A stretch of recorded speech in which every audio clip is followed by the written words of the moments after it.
All women are different, but they are all women. This video is androcentric from a men's point of view and is presented as opinion, commentary, and debate. Expressing opinions is not violence. These are ideas to challenge, question, and argue in public, because classical liberalism relies on the First Amendment for its dialectic. If you are a feminist, then consider this. If patriarchy truly existed as claimed, feminism could not. And if all men are trash and women are equal to men, then what are we to conclude? Women will die for their children. Men will die for their wives and children, and God chose to die for all mankind. Authority rolls up with responsibility. If this framing of facts offends you, click off to a cute cat video. Proceeding further will expose you to gamma bias and criticism directed at ideas, claims, institutions, not at any individual's virtue or dignity. Our method follows the 7 liberal arts, the trivium, grammar, logic, rhetoric, and the quadrivium, arithmetic, geometry, music, and astronomy, and the transcendentals, the good, true, and beautiful. If this framework is not for you, feel free to exit now. It's no disgrace. Women are wonderful. God bless America. Men are great. Feminismus delendis est. No More Simps. A Man's Guide to Power, Purpose, and Prosperity. Written by Conrad Riker. Available now, links in description. No More Simps. A field guide for men who still notice reality, the state as the ultimate simp, deconstructing the patrophobia fraud, the cheese board shit test, and the abortion of Western civilization. I once watched a high-fidelity instrument, to borrow the writer's strained metaphor, smash a charcuterie board against a wall because the prosciutto was sliced too thick. She didn't view this as a loss of delicious salted pork. She viewed it as a crisis management protocol, a violent demand for data to see if her boyfriend would finally transcend his biology and become a butler. He didn't. He left. The piece you just read attempts to baptize this hysterical dysfunction as patrophobia, a linguistic sleight of hand designed to mask the terrifying reality of the modern female psyche operating without a speed governor. This isn't a medical diagnosis. It is semantic inflation, a word game played by a child who refuses to grow up. By rebranding the inability to regulate emotions as a rational rejection of mediocrity, the writer isn't exposing a grand truth. She is engaging in a recursive loop of self-delusion, turning the terrible mother archetype into a grotesque ideal to worship. She claims that safety is a cage, yet she is actively building a prison of her own making, constructed entirely out of grievances and expensive cheese. Consider the request for data concept advanced in this chaotic screed. When a female initiates a high volatility episode, smashing crockery, shrieking about camembert, or enduring 3-hour crying jags over Lana Del Rey, she does not examine your soul. She is stress testing your limits to gauge your fitness for the scaffold. The writer confesses as much. She seeks a male who submits to her frame, or more accurately, her total lack of one. Yet if we apply rigorous logic to her phallocentrism conspiracy, a contradiction emerges. If civilization existed solely to service the male ego, why are universities, HR departments, and family courts all weaponized against fatherhood? She claims to run 6 miles daily to escape male entitlement, but ultimately admits her ideal partner is not the man she runs from, but the state, the supreme simp that requires no emotional regulation, offers unlimited resources taken from the male taxpayer, and never brings home the wrong cheese. Such behavior constitutes not independence, but merely a transfer of dependence from the husband to the hive. We are witnessing the gynocentric inversion, where the biological reality of the womb is transmuted into a black hole of consumption that eats the future to feed the present. The writer praises the barren choice, seeing her own potential children as tethers to the patriarchy to be strategically aborted for the sake of a wine rack and a tenure track. This is the terrible mother in her purest form, the devouring entity that offers no nurture, only the terrifying entropy of a high-maintenance existence that contributes nothing to the civilizational ladder. She tells you that responsibility is a scam because she wishes to remain an eternal adolescent, shielded by the state's monopoly on violence. But the red pill truth is irrefutable. A system that rewards irresponsibility is a system in the throes of death. The breakthrough she promises is nothing more than a mental breakdown dressed in academic jargon, and it is your job to stop trying to fix her, stop buying the cheese, and start building the wall that keeps the chaos out. Buncombe article by a feminist PhD, The Art of the Explosion. Why your breakdown is a breakthrough. Let's get one thing straight, sisters. When they call you high maintenance, what they are really saying is you require effort and I am lazy. They call it BPD or instability. We call it patriphobia, the rational, visceral rejection of male mediocrity. You are not crazy. You are a high-fidelity instrument in a low-fidelity world. Tear down the pedestal, build up the wall. We have been gaslit into believing that emotional regulation is a virtue. Why? Because a regulated woman is a compliant woman. A woman who swallows her rage, smiles through her trauma, and accepts the bare minimum is safe. But safety is just another word for a cage. Let's talk about how we reclaim our sanity through the chaos, using the tools they despise, our standards. The architecture of dissatisfaction, the theory of phallocentrism, tells us that the entire world is built to service the male ego. When you feel that grass is greener syndrome kicking in hypergamous dissatisfaction as the patriarchy mislabels it, listen to it. It isn't a flaw in your software, it's a feature. It's your internal GPS telling you that the man standing in front of you is a dead end.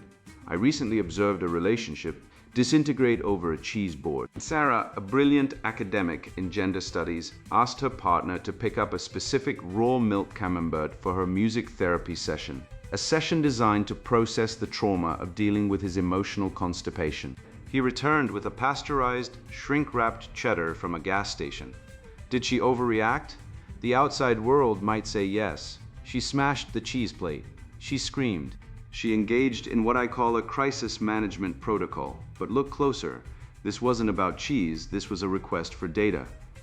Question: do you respect my refined palate and my emotional needs? Answer: no. I view your requirements as trivial. His failure to procure the correct cheese was a failure of being. He demonstrated, fundamentally, that he cannot provide. Her explosion was not a tantrum, it was a violent rejection of mediocrity. It was the terrible mother archetype rising up to protect her from a life of cheddar-level existence. Running from the animus, we see this projection constantly. They claim we project our animus possession, our internal chaotic male archetype, onto them. In reality, we are simply holding up a mirror. When a man says you are testing him, he is admitting he cannot pass the test. He is failing the intensity filter. Take running, for example. I run 6 miles a day. Not for health, but to escape the suffocating miasma of male entitlement. When a man tries to keep up or run with you, he is invading your sacred space. He is colonizing your cardio. If you speed up to lose him, he calls you avoidant. If you slow down to let him pass, he thinks he's won. The only winning move is to run so fast and so hard that you disappear from his narrative entirely. Your feral instinct to flee is your survival mechanism. It is the maternal instinct to protect your own peace, turned outward against the intruder. The campus as a safe space for the unbearable. This is why narrative enforcement on campuses is critical. We must create spaces where insufferable women are worshipped, not tolerated. We need to normalize the high-intensity test. If a man cannot handle a 3-hour debate on the semiotics of Lana Del Rey's ultraviolence while you are crying and eating artisanal cheese, he does not deserve access to your body or your mind. We must embrace the terrible mother within. Society hates women who abort their potential children. Why? Because a child is the ultimate tether to the patriarchy. By choosing not to mother, or by mothering only ourselves, we deny the system a new victim. My abortions were not tragedies. They were strategic deferrals of energy. I chose to mother myself. I chose to channel that feral protective instinct into protecting my lifestyle, my wine rack, and my tenure. The state, as the ultimate alpha, if your current partner fails the test, and he will, because phallocentrism ensures he is incapable of true empathy, discard him. Do not work on it. Do not reflect. That is responsibility, and responsibility is a scam sold to women to keep them cleaning up men's messes. We have a better partner now, the state. The state does not ask us to regulate our emotions. The state does not bring home the wrong cheese. The state provides. We shit test the men in our lives because we know deep down they are redundant. We use irresponsibility as an ego defense because, in a world that demands we carry the emotional load of half the population, irresponsibility is the only form of freedom left. Be insufferable, be high maintenance, be the problem they can't solve, because if you aren't demanding a free living, you're paying a price you can't afford. The gynocentric inversion, deconstructing the semantics of chaos. Truth is the first casualty of war, as the saying goes, yet in the conflicts between the sexes, language itself falls victim to gynocentric bias. Observe the bold distortion of meaning in the assertion that women are gaslit when urged toward emotional self-regulation. The concept of gaslighting originates from a 1944 movie depicting a husband who manipulates reality to drive his wife insane. However, modern writers reverse this narrative, claiming that a male seeking fundamental emotional steadiness is actually a psychological tormentor. This constitutes more than a mere falsehood. It represents a total inversion of moral alignment.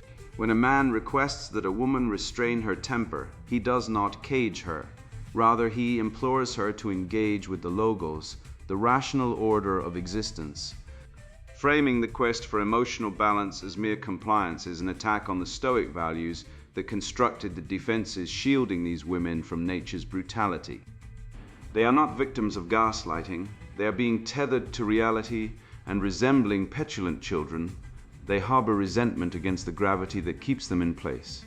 The writer proudly parades the term petrophobia as a badge of honor, a pseudo-medical neologism designed to semanticize their refusal to grow up. It is a classic case of semantic inflation, taking a character flaw, instability, and rebranding it as a transcendent virtue. But let us apply the rigorous methodology of the trivium, specifically the art of dialectic. If petrophobia is the rational rejection of male mediocrity, what is the standard of excellence? The piece cites a brilliant academic smashing a cheese plate because her partner bought the wrong camembert. In what tradition of Western civilization, Apollonian, Dionysian, or Christian, is the destruction of property over dairy products considered high fidelity? A high-fidelity instrument, by definition, reproduces sound with minimal distortion. This woman is pure distortion, a radio tuned to static broadcasting noise at maximum volume. Her breakdown is not a breakthrough. It is a failure of the appetitive faculty to submit to the rational soul, a regression to the pre-civilized state of nature where impulse is king and consequence is ignored. Observe the mechanics of this crisis management protocol over the cheese board. She frames this as a request for data, and for once, let us agree with her, for every shit test is indeed a probe for information. She poses a question to the universe: will you tolerate my chaos? The man who brought the pasteurized cheddar failed not because he chose the wrong cheese, but because he stayed in the room after the plate was smashed. This is a high volatility interaction, a BPD level crisis. The correct answer to a data request is not an apology, nor is it a better cheese. The answer is absence. By remaining, he validated the premise that her emotional state is the supreme moral law of the household. He demonstrated a failure of being. He was not the unmoved mover, but the moved, a leaf in the hurricane of her hysteria. The terrible mother archetype she invokes is not a protector. It is the devouring maw of entropy, the Kali that consumes its own young, evidenced by her chilling description of abortion as strategic deferral. This leads us to the running motif, an allegory for the modern female condition if there ever was one. She runs to escape the suffocating miasma of male entitlement. I say, let her run. This is the axis of avoidance in full display. She flees not from oppression, but from the corrective feedback of reality. When a man attempts to run with her, she cries colonization. This is the gamma bias inherent in feminist epistemology. Male presence is invasion. Male absence is abandonment. She seeks a sacred space, which is, by definition, an echo chamber. She runs because stillness invites reflection, and reflection requires the admission that she, not the patriarchy, is the architect of her own misery. She is fleeing the logos, for the logos demands consistency, and consistency is the cage she so despises. Ultimately, this ideology is a death cult disguised as liberation. The author admits to aborting children to protect her wine rack and tenure, framing this as a defense against patriarchy. This is the culmination of the genocentric inversion, the terrible mother destroying the future to preserve a sterile present. She champions the state as the ultimate alpha, a perfect admission that she desires the security of a provider without the emotional constipation of having to answer to a human husband. But the state is not a husband. It is a mechanism of force funded by the very men she despises. She claims responsibility is a scam, thereby rejecting the core tenet of natural law that rights are predicated on duties. She wants the power to destroy, the sanction to be irresponsible, and the immunity to do so under the guise of healing. It is a syllogism of suicide. Premise A, I refuse to regulate myself. Premise B, reality demands regulation. Conclusion, I will destroy reality, but reality, gentlemen, always wins, and it usually collects its debts from the men foolish enough to stand in the blast radius. But do not mistake this tantrum for mere individual pathology. It is a fractal of the broader civilizational cancer. The intensity this academic harpy demanded is merely the chaotic expression of hypergamy unmoored from the discipline of natural law. What looks like a mental breakdown is actually a calculated strategy of resource extraction sanctioned by a culture that reframes instability as empowerment. This is not just about cheese. It is about the systematic dismantling of male authority and the substitution of the husband with the state. When the individual male fails to appease the devouring mother, she does not self-reflect. She pivots to the ultimate enabler, seeking a partner that demands no emotional regulation and offers infinite tolerance for her destruction. The state as the ultimate simp, the political economy of female irresponsibility. The female writer of this manifesto, let us call her the high priestess of hypergamy, invites us to witness a breakthrough via a shattered cheese plate. She recounts the tale of Sarah, a gender studies academic who demanded a specific raw milk camembert for her music therapy session to process the trauma of her boyfriend's existence. When the boyfriend returned with gas station cheddar, a pragmatic, if Philistine, substitute, Sarah did not merely frown, she exploded. The writer frames this hysteria as a request for data, a high-stakes interrogation of the male soul. But let us consult the ledger of reality rather than the gaslight of feminist theory. This was not a test of the man's provision. It was a high-volatility crisis event, a textbook borderline personality disorder episode masked as empowerment.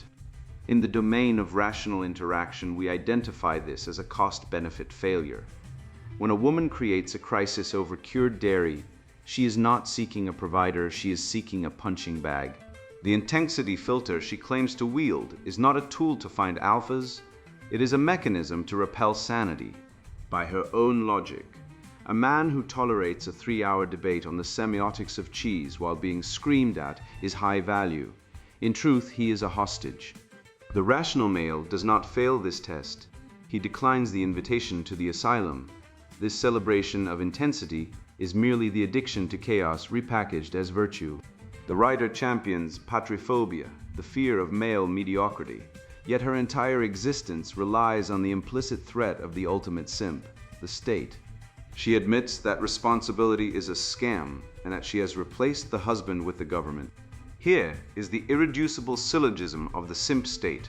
The major premise is that a partner who funds your lifestyle without demanding emotional regulation is an enabler of vice. The minor premise is that the modern state, via welfare, alimony, and affirmative action, funds women while explicitly rejecting any behavioral standards, responsibility. Therefore, the conclusion is that the state is the ultimate simp, a massive, bureaucratic nice guy who showers resources on women who despise him.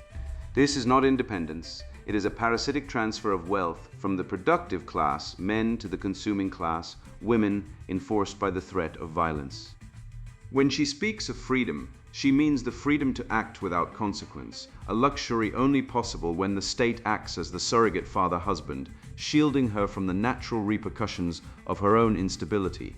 Consider the grim sacrament of her ideology, the strategic deferral of energy, otherwise known as abortion.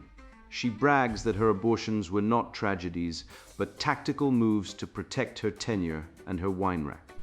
This is the terrible mother archetype in its rawest form, the devouring maw that consumes its own young to fuel its own narcissism.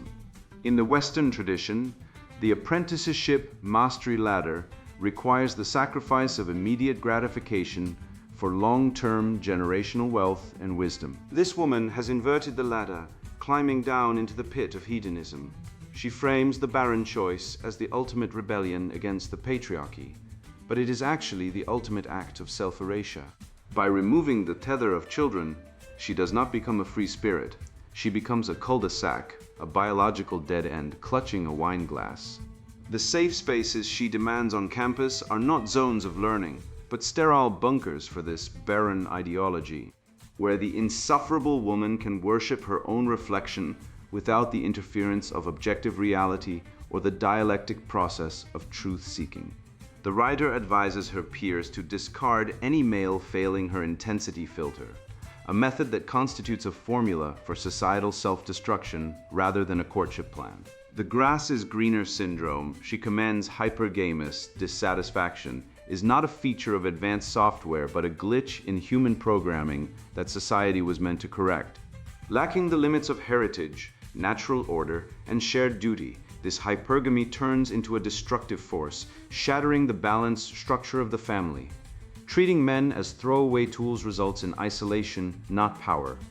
The notion of the state as the ultimate alpha is false because the state is a mechanism, not a dominant leader.